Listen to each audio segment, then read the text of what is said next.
Okay, before I get started with my pay-per-view, let's talk about what happened to me for the last 2 weeks if no one knows. If you did not see my video, I had to stop doing videos because I needed my teeth removed. I got 4 wisdom teeth and I needed them removed. Right now, I have 2 removed on this side, and this one right here was badly impacted. If you don't know what that means, it means it's been shoved so deep into my face, it screwed up my jaw. So right now, this side right here really hurts a lot. Even after 2 weeks, I'm still having pain. So I'm going to do what I can to make this a short video. But I am going to say this, I still need these 2 removed, and by maybe near February, I will be getting it done. Right now, I'm not getting it done right now. But by February, this is going to happen again. So I thought I'd warn you at least. And I'll tell you again later, but I thought I'd warn you. Okay, now that I got that done. You have no idea how bad it's been for the last 2 weeks. It's been bad. But I have managed to at least look at a little bit of wrestling, even though I've been in a lot of pain.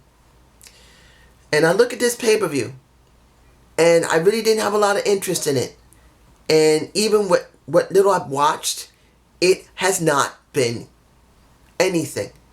And I gotta say this is what we get, and I probably will use this for the title, because this show, they tried so hard to make this show interesting, it was cringe.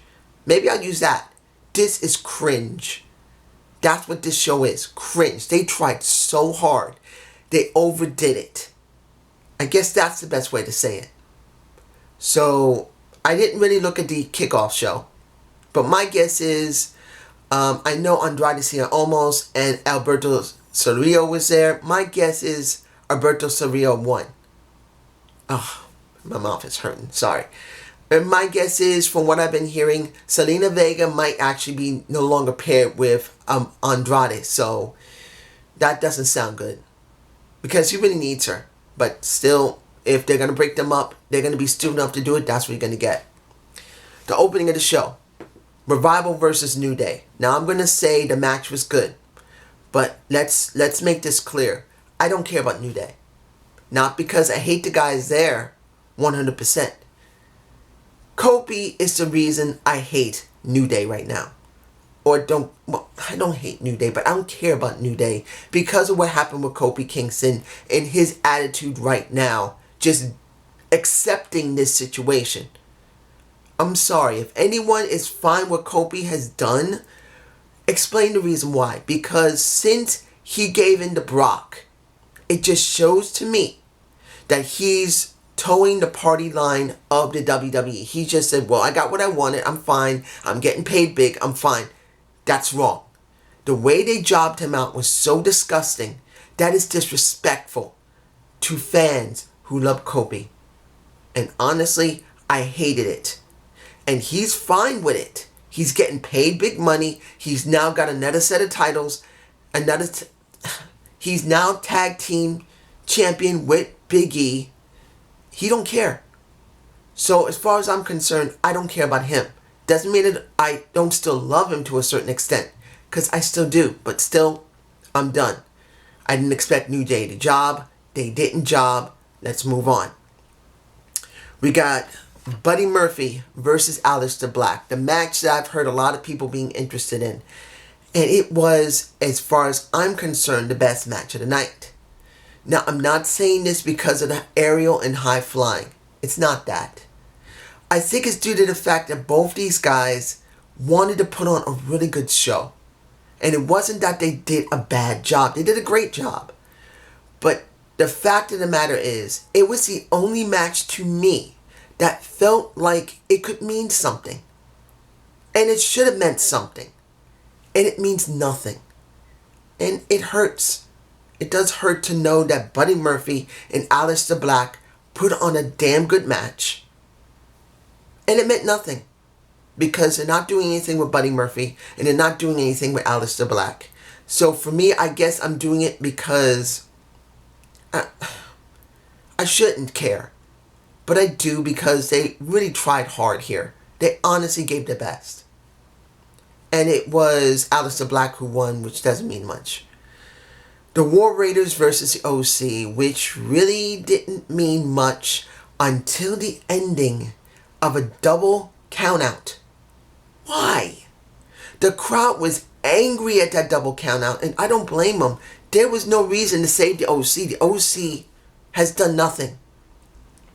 Nothing.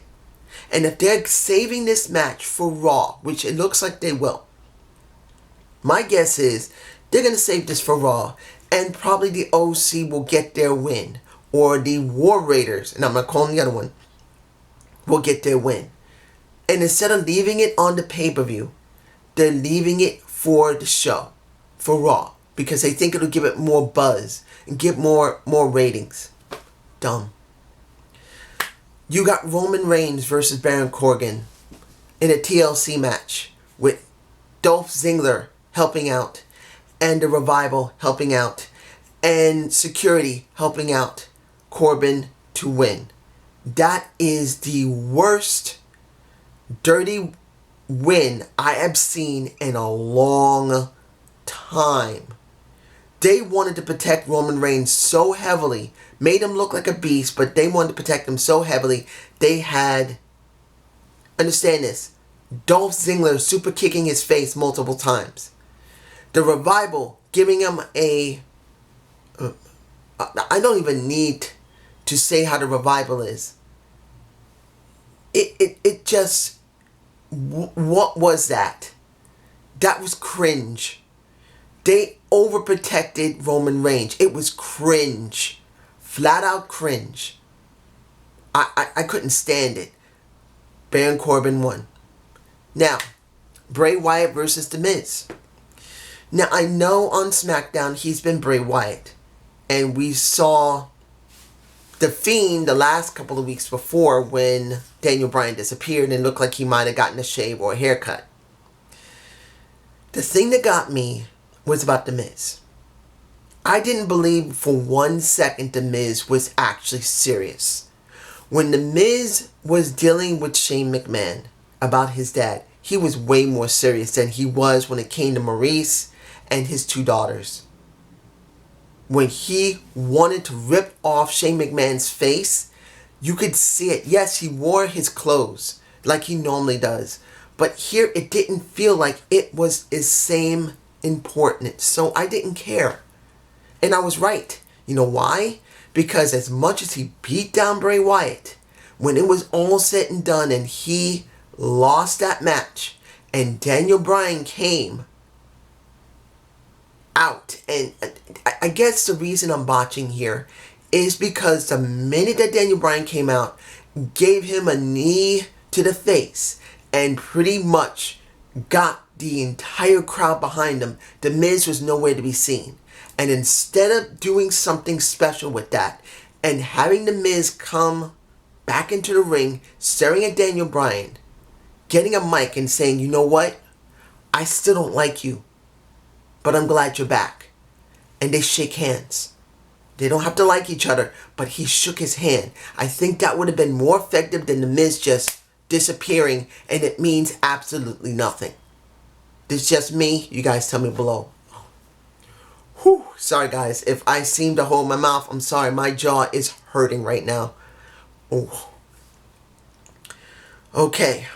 Rusev versus Bobby Lashley. I did not care one damn bit about this match. I knew Bobby wasn't going to lose here, and he didn't lose. What was the point of this? I hated this storyline. The video package was just cringe. The storyline is cringe. The match itself sucked. And instead of having Lana take off her high heels and try everything she can to screw over Rusev, she barely got into the match. And in the end, yes, Bobby won, but why am I going to give a damn? I didn't care about this damn match. The only way I would care about this damn match if Rusev had someone in his corner. You know who would probably be the best person to come out and help him? Weirdly enough, Liv Morgan will probably be the best person, because you know how Liv is a little crazy. Why not have Liv Morgan come out? Somebody to come to his corner to deal with a Lana. She's a blonde. She's cute. Yeah, she doesn't have a great set of legs, long legs like Lana, but she's not ugly. You could have used Liv Morgan in this situation. At least use her. That's just me. You guys tell me below. The brawl in the back was dumb. I'm just going to leave it at that until the end of this. Finally, the Kabuki Warriors versus Becky and Charlotte, which was the most cringiest thing of the entire show. Look, when you look at this match, it was already not going to be that great. You got two bigger women in a Becky and Charlotte versus two women that are smaller than them, and an Asuka and Kylie Sane, particularly Kylie Sane, who just ran around like a scared little girl most of that match. She tried, but she looked horrid in that match. Asuka had to do almost all the heavy lifting between the two. And then seeing how Becky and Charlotte had to try and balance that out, and you guys know how I feel about Charlotte. If she's not with someone that she's highly familiar with, she botches. Look at this image of her trying to powerbomb Kylie Sane.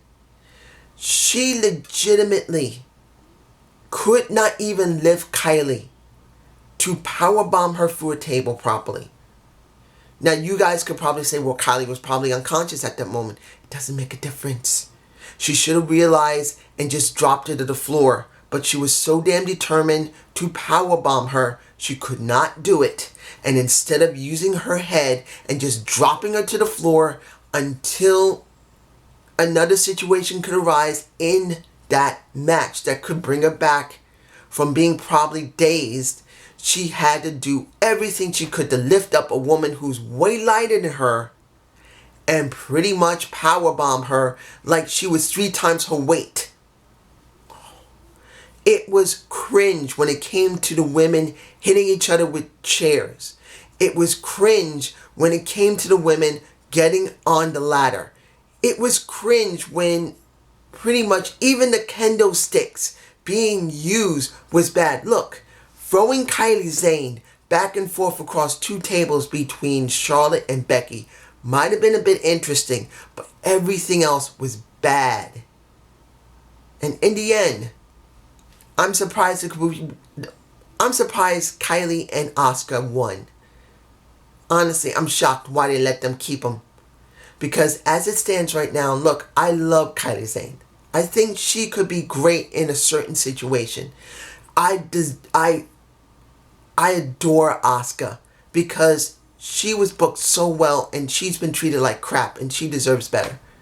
These women have been given 2 meaningless titles, doing one thing, facing off against the same women over and over again.